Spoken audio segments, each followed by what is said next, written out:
اللهم صل على سيدنا ومولانا محمد النبي الأمي وعلى آله وبارك وسلم تسليما.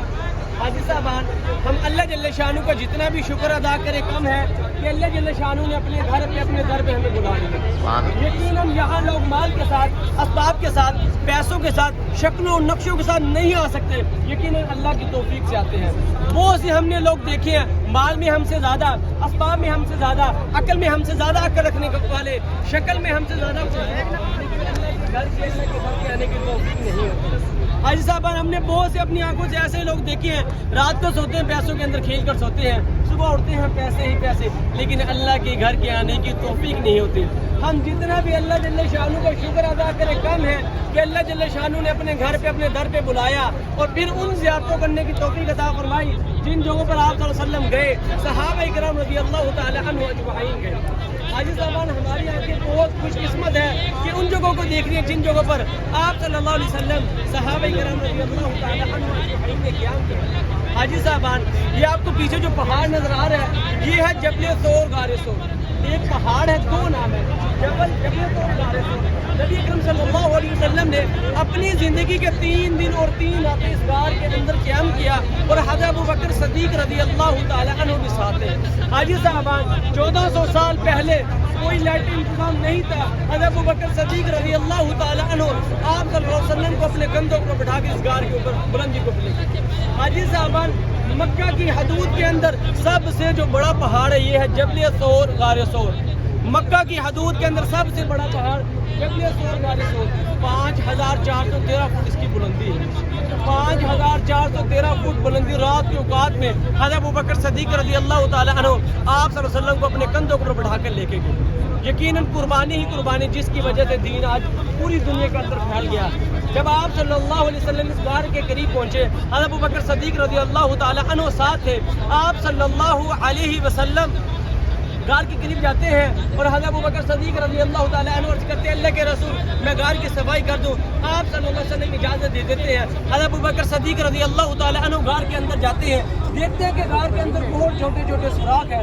حضرت ابوبکر صدیق رضی اللہ تعالی عنہ اپنا امامہ شریف کے چھوٹے چھوٹے ٹکڑے کرتے ہیں، ان سوراخوں کو بند کرتے ہیں، پھر اور سوراخ باقی رہتے ہیں، پھر ان کے چھوٹے چھوٹے اپنے کرتے مبارک کے چھوٹے چھوٹے ٹکڑے کرتے ہیں اور سوراخوں کو بند کرتے ہیں، اس لیے کہ آپ صلی اللہ علیہ وسلم کو کوئی زہریلی چیز، کوئی موذی جانور آپ صلی اللہ علیہ وسلم کو تکلیف نہ پہنچا دے.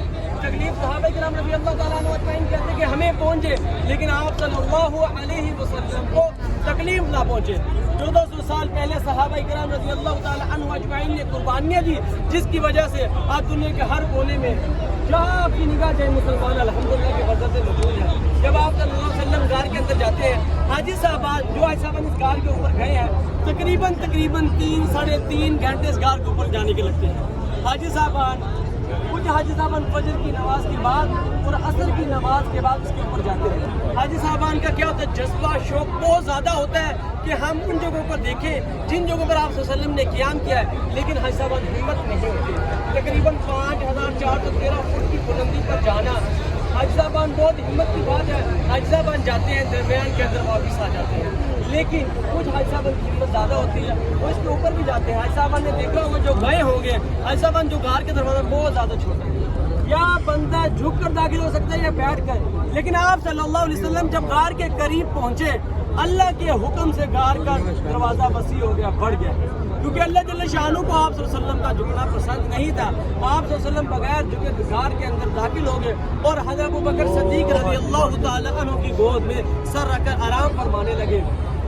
جب آپ صلی اللہ علیہ وسلم کی گود میں حضرت ابوبکر صدیق رضی اللہ تعالیٰ عنہ کی گود میں سر رکھ کر آرام فرماتے ہیں، جس جگہ پر حضرت ابوبکر صدیق رضی اللہ تعالیٰ عنہ نے اپنے پاؤں کی کیڑی رکھی ہوتی ہے، وہاں سے کوئی زہریلی چیز، کوئی موذی جانور حضرت ابوبکر صدیق رضی اللہ تعالیٰ عنہ کو بار بار کاٹتا ہے، بار بار ڈستا ہے، جس کی وجہ سے تکلیف حد سے بڑھ جاتی ہے.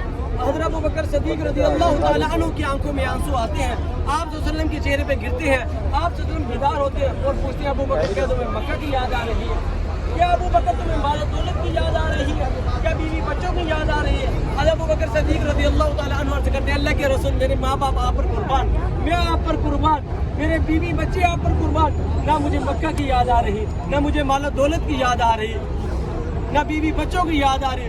کوئی زہریلی چیز کوئی موذی جانور بار بار کاٹ رہی ہے جس کی وجہ تکلیف حد سے بڑھ گئی. آپ صلی اللہ علیہ وسلم اپنا لعاب جان تھوک مار فوراً لگاتے ہیں اور فوراً آرام آ جاتا ہے. یہ صحابہ کرام رضی اللہ تعالیٰ عنہ اجمعین کی قربانی ہے کہ آپ صلی اللہ علیہ وسلم کو تکلیف نہ پہنچے, ہمیں تکلیف پہنچے. یقیناً ہم جتنا بھی اللہ جل شانہ کا شکر ادا کریں کم ہے کہ اللہ جل شانہ نے اپنے گھر پہ بلا لیا. حاجی صاحب درخت کا ایک پتا ہے نا, اللہ کی توفیق کے بغیر نہیں ہلتا نہیں گرتا. ہماری کیا اوقات ہم ادھر آ سکتے ہیں, یہ تو اللہ کا کرم ہوا, فضل ہوا کہ لاکھوں لوگوں میں سے نکال کر اللہ جل شانہ اپنے گھر پہ اپنے در پہ ہمیں بلایا. حاجی صاحبان پہاڑ کے اوپر دیکھیں گے بڑا پتھر پڑا, بڑا گول کر کا بڑا پتھر پڑا درمیان کے اندر, یہ بالکل غار کے اوپر پڑا, بالکل غار کے اوپر پڑا. راستہ حسابان اس کے اوپر جانے کا نہیں ہے, زگ زیگ راستہ ہے, پتھریلا راستہ ہے. کچھ حسابان کی ہمت ہوتی ہے, جذبہ ہوتا ہے, وہ فجر کی نماز کے بعد, کچھ حسابان عصر کی نماز کے بعد, جب پورا موسم ٹھنڈا ہوتا ہے. حاجی صاحبان یہاں ہم دعا کریں گے, دعا کرنے کے بعد گاڑی میں جائیں گے, اپنی اگلی زیارت پر دبا ہوں گے. میدان عرفات, حج کا میدان, حشر کا میدان, انشاءاللہ اپنے لیے دعا مانگیں گے, اپنے پیاروں کے لیے, اپنے گھر والوں کے لیے, پوری امت کے لیے دعا مانگیں. یقیناً اللہ کے شان ہماری دعا ضرور ہوگی.